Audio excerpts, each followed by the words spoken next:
ये है दिल्ली दर्पण।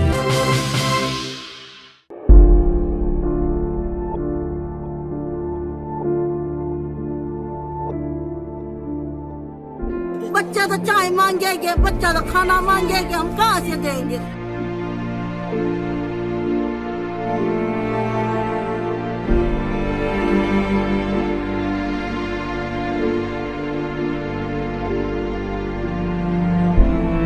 कोरोना के दूसरे काल में चारों तरफ हाहाकार मचा है। अस्पतालों में बेड नहीं है, दवाइयाँ नहीं हैं, और ऐसे में उन लोगों की दिक्कतें और भी बढ़ गई है जिनके पास रोज़गार नहीं है। इस वक्त हम खड़े हैं रोहनी के पाकिस्तानी शरणार्थी हिंदू कैंप में, जहां पर पिछले साल हमने देखा कि बहुत बड़ी तादाद में लोग मदद को हाथ आ गए थे।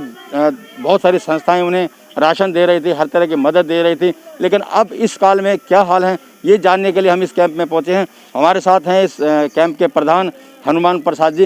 हनुमान जी, अब क्या हालत है? लोग ठीक तो हैं? सबसे पहले तो हम ये जानना चाहेंगे। नहीं, बुखार और यही वही बीमारी किसी को कोई पता ही नहीं है, वो तो सब में ही है। लाचार हो गया। अगली बार ये था कि कुछ लोग हमारी मदद करने आते थे, लेकिन इस साल तो कोई एक बंदा भी नहीं आया है। तो ये लोग अपना ही कुछ वर्तन कर रहे हैं। ठेला बेचते हैं तो उनको पुलिस वाले बेचने नहीं देते, एमसीडी वाले उनका तराजू बट्टा उठा के ले जाते हैं। तो बहुत सी तकलीफ़ें हैं, लोग ऐसे ही पड़े हुए हैं, भगवान आश्रय बस। तो जब ऐसे कोई बीमारी की स्थिति आती है, हालत ख़राब होती है, तो कहाँ लेके जाते हैं? क्या सरकारी अस्पताल लेके जा रहे हैं? ऐसी कोई बीमारी की हालत आती है तो हम एडमिट कर लेके जाते हैं, लेकिन वहाँ पे इतनी भीड़ है और इतने लोग हैं कि वहाँ बिल्कुल मदद करने के लिए तैयार नहीं, अंदर घुसने ही नहीं देते, हमें गेट के बाहर ही निकाल देते हैं। ना हमारे पास ऐसा कोई राशन कार्ड है, ना कुछ ये सरकारी तरफ से कोई मदद है। और हल्के फुल्के डॉक्टर में जाते हैं तो वो हमें अटेंड ही नहीं करते हैं और ना देखते हैं। अगर कोई देखता है तो दूर से ही देखता है, बड़े मोटे पैसे लेता है और गोली ऐसे फेंक के दे देता है। ये हालत हो रही है।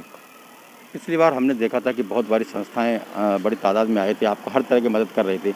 आप जब अब नहीं आ रहे हैं तो क्या आपने किसी से संपर्क किया अपनी इन समस्याओं को बताने के लिए? आप किसी मंच का सहारा लिया आपने? नहीं, अभी तक तो नहीं लिया किसी मंच का सहारा, लेकिन एक दो लोगों से हमने फ़ोन पे बात की है। वो ही घर से नहीं निकल रहे, वो लोग खुद वहाँ एक्सीलोड होके पड़े हुए हैं, बोल रहे बाहर निकल नहीं रहे हैं। बहुत से लोग ऐसे हैं। अच्छा, रोजगार की क्या स्थिति है इसमें? क्या काम धंधे हो पा रहे हैं? अगर नहीं हो पा रहे तो कितना फर्क पड़ रहा है उसका? बहुत फ़र्क पड़ रहा है। किसी के पास पैसे ही नहीं है। वो रोज़गार कोई है जो कर रहा है, वो तो रोटी पेट भर के खा रहा है। जो नहीं कर रहा है वो भूखे पड़ रहा है, डर रहा है कि मैं कर जाऊँ बाहर, निकलूँ, बच्चों के लिए रोज़गार करूँ, नहीं करूँ। ये दो स्थिति हो गई है। अगर करता है तो बीमारी लगती है और नहीं करता तो बच्चे भूखे मरते हैं। अब करें तो क्या करें? सरकार ने भी आपके लिए सोचा था, नागरिकता देने की बात भी हुई थी, वो बात कहाँ तक पहुँची और न होने की वजह से क्या दिक्कतें आ रही हैं?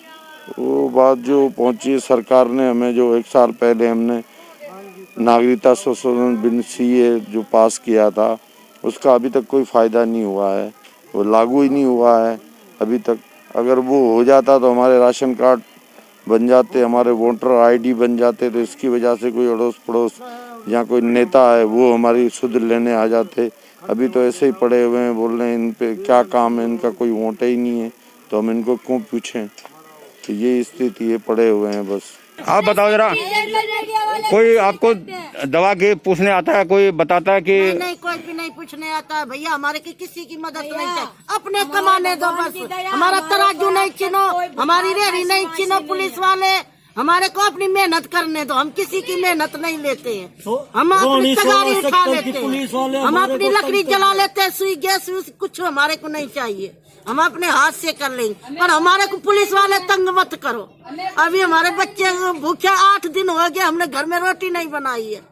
अब उसने तराजू छीन लिया, हमने पुलिस की मार उसकी मार कह के मंडी से थोड़ा थोड़ा माल लेके आते हैं, वो भी नहीं बेचने देते। तो हम जाएंगे कहाँ? किसी की चोरी तो हम नहीं कर रहे हैं, अपनी मेहनत भी नहीं करने दे रहे, तो हम जाएंगे कहाँ? इस वजह से परिमाण कोरोना हो जाए तो सारे मुल्क को हो जाए।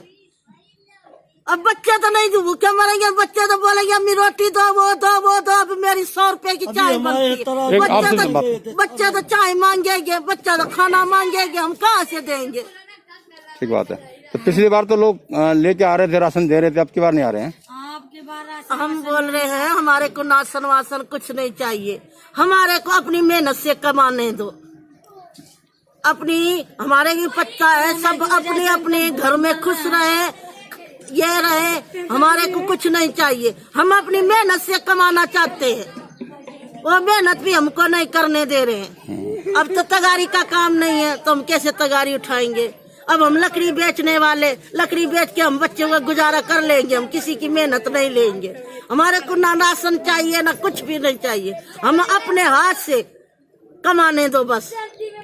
पहले तुम्हें नागरिकता दे रहे थे, राशन कार्ड हो जाएगा, आधार कार्ड कुछ नहीं दिया, कुछ नहीं मिला, ऐसे ही बोल के जा रहे थे, वीडियो भर भर के जा रहे, कुछ नहीं मिल सकते। इनका दर्द है कि न तो इनके लिए इनके पास कारोबार है, न इनके पास इलाज है, और वैक्सीनेशन के लिए भी जो आधार कार्ड उनको चाहिए वो भी इनके पास नहीं है। और गुजारिश कर रहे हैं सरकार से कि इनकी तरफ एक नज़र जरूर डालें। राजेंद्र स्वामी, दिल्ली दर्पण टीवी। लेटेस्ट खबरों के लिए सब्सक्राइब करें हमारा YouTube चैनल या फिर लॉग ऑन करें www.delhidarpantv.com। खबरों की कवरेज और विज्ञापनों के लिए संपर्क करें इस नंबर पर।